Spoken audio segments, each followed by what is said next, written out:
नमस्ते, जय हिंद दोस्तों। दुनिया वाले देख रहे हैं आप और मैं हूं ऋषिराज। दोस्तों, दुनिया वाले के इस एपिसोड में हम बात करेंगे एक क्रांतिकारी बैठक की। अगर यह बैठक हो गई और अगर संभावित रूप से ये नेता भी आ गए तो फिर समझिए कि पूरी दुनिया का ध्यान कहीं और नहीं, सिर्फ और सिर्फ एक देश पर होगा और वो देश भारत है। ब्रिक्स की अध्यक्षता इस साल भारत के पास है। विदेश मंत्रियों की बैठक हो गई, तस्वीरें आपने देख ली, जिसमें ईरान के विदेश मंत्री और तमाम देशों के प्रतिनिधि विदेश मंत्री पहुंचे थे। इसी ब्रिक्स की बैठक में ईरान और यूएई की तकरार की खबरें भी सामने आई।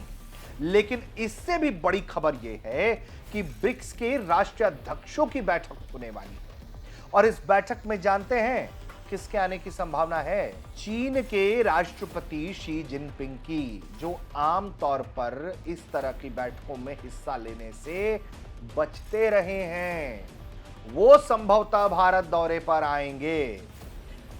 इनके साथ साथ जिनके आने का कंफर्मेशन हो चुका है, जिसको लेकर रशिया कमिटमेंट दे चुका है कि रशिया के राष्ट्रपति व्लादिमीर पुतिन ब्रिक्स की बैठक में हिस्सा लेने के लिए भारत दौरे पर आएंगे। इससे क्या होने वाला है, आप ये खेल आपको हम बताते हैं जरा। सबसे पहले आप ये समझिए कि अमेरिकी राष्ट्रपति डोनाल्ड ट्रंप चीन के दौरे पर आते हैं, मुलाकात करते हैं, पूरी दुनिया की नजरें रहती हैं। कोई बहुत विस्फोटक समझौता नहीं होता है। समझौता यह होता है कि ठीक है, हम संपर्क में रहेंगे, बातचीत करते रहेंगे। और इन सब के बीच जब ट्रंप निकलते हैं चीन से तो खबर आती है कि चीन के राष्ट्रपति से मिलने के लिए कोई और नहीं बल्कि रूस के राष्ट्रपति व्लादिमीर पुतिन आ रहे हैं। रूस के राष्ट्रपति व्लादिमीर पुतिन का दौरा होता है, चर्चा होती है पूरी दुनिया में। दोनों नेता बैठते हैं, आपस में बातें करते हैं, कई अहम मोर्चों पर चर्चा करते हैं। ज्वाइंट डिक्लेरेशन आता है, ज्वाइंट स्टेटमेंट आता है, जिसमें यह कहा जाता है कि दोनों देश मिलकर काम करेंगे ऐसा कि मल्टीपोलर वर्ल्ड बनाया जा सके। मल्टीपोलर वर्ल्ड बनाने का मतलब यह है कि किसी एक या किसी दो देशों के हाथ में इतनी ताकत नहीं हो जो वो पूरी दुनिया को हाँक के दुनिया चला सके, यानी कि मल्टीपोलर वर्ल्ड बनाया जाएगा। यानी कि यूएस जो अपना प्रभुत्व का बाजार बनाने की कोशिश करता है, उसको काउंटर करने का प्लान जो है वो तैयार हुआ है। चीन की धरती पर रशिया और चाइना ने मिलकर यह तैयार किया। अगर इस दिशा में इनको कदम आगे बढ़ाना है तो फिर इसमें यकीनन इन्हें अपने एक और अहम साझेदार सहयोगी का साथ लेना पड़ेगा। यह फॉर्मेट और देश है भारत। फॉर्मेट आरआईसी याद कर लीजिए, रशिया, इंडिया, चाइना अभी फिलहाल ठंडे बस्ते में है। चाइना कह रहा है कि हम तैयार हैं इसके लिए। रशिया कह रहा है कि वो कोशिश कर रहा है कि आरआईसी फॉर्मेट को रिवाइव कर लिया जाए। और इन सबके बीच में चीनी राष्ट्रपति शी जिनपिंग और रूस के राष्ट्रपति व्लादिमीर पुतिन की मुलाकात, और मुलाकात के बाद इस तरह की खबरें अलग अलग मीडिया रिपोर्ट्स के हवाले से, जहां यह माना जा रहा है कि चीन के राष्ट्रपति शी जिनपिंग ब्रिक्स की अध्यक्षता में, भारत की अध्यक्षता में बैठक में हिस्सा लेने के लिए भारत के दौरे पर आ सकते हैं। यानी कि पुतिन तो आएंगे, संग संग जिनपिंग भी लाएंगे, तो खेल बड़ा हो सकता है। याद करिए, भारत के प्रधानमंत्री नरेंद्र मोदी की मुलाकात हो चुकी है शी जिनपिंग से। अलग अलग मौकों पर भारत के पीएम भी दौरे पर गए थे चीन का, और वहां भी उन्होंने मुलाकात की थी, तमाम नेताओं से मुलाकात की थी, कई मुद्दों पर बातचीत हुई थी भारत चीन के बीच में। बॉर्डर पर जो गर्माहट है, जो रिश्तों में ठंडाहट है, उसको वापस से ठीक करने की कोशिश की जा रही है। एक दूसरे के लिए दरवाजे खोले जा रहे हैं। लेकिन चाइना के साथ देखिए चेकमेट, और बहुत होशियार रहने की ज़रूरत है। जितना वो चले उतना ही चलने की ज़रूरत है। तो इस तरह की स्थिति है और इस तरह की खबरें हैं। और देखिए कि खबर यह है कि उनके भारत आने की संभावना है राष्ट्रपति शी जिनपिंग के, और इसी के कारण राजनीतिक तूफान खड़ा हो सकता है। ये केवल एक औपचारिक सम्मेलन नहीं होगा, बल्कि ऐसे वक्त में यह आयोजित हो रहा है जब दुनिया तमाम तरह के प्रतिस्पर्धा संकटों से जूझ रही है। ब्रिक्स जो है, जिसमें ब्राजील, रूस, भारत, चीन, दक्षिण अफ्रीका के साथ साथ नए सदस्य देश शामिल हो चुके हैं। अब केवल एक आर्थिक समूह नहीं रहा है, यह धीरे धीरे पश्चिम देशों के प्रभाव वाले वैश्विक ढांचे के विकल्प के रूप में उभरा है। भारत की मेजबानी में होने वाला यह सम्मेलन इसलिए भी महत्वपूर्ण है क्योंकि इसमें ग्लोबल साउथ यानी कि विकासशील देशों की आवाज को मजबूत करने पर जोर दिया जा रहा है। इस सम्मेलन का सबसे बड़ा आकर्षण पीएम नरेंद्र मोदी, पुतिन और शी जिनपिंग की संभावित मुलाकात है, यानी कि आरआईसी फॉर्मेट में मुलाकात हो सकती है।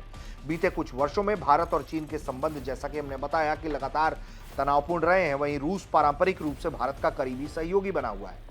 ऐसे में तीनों नेता एक साथ एक मंच पर आएंगे, एशियाई राजनीति के लिए बहुत अहम माना जा रहा है। विशेषज्ञ कहते हैं कि यह बैठक भारत चीन संबंधों में संवाद बढ़ाने, रूस भारत साझेदारी को नई दिशा देने का अवसर हो सकता है।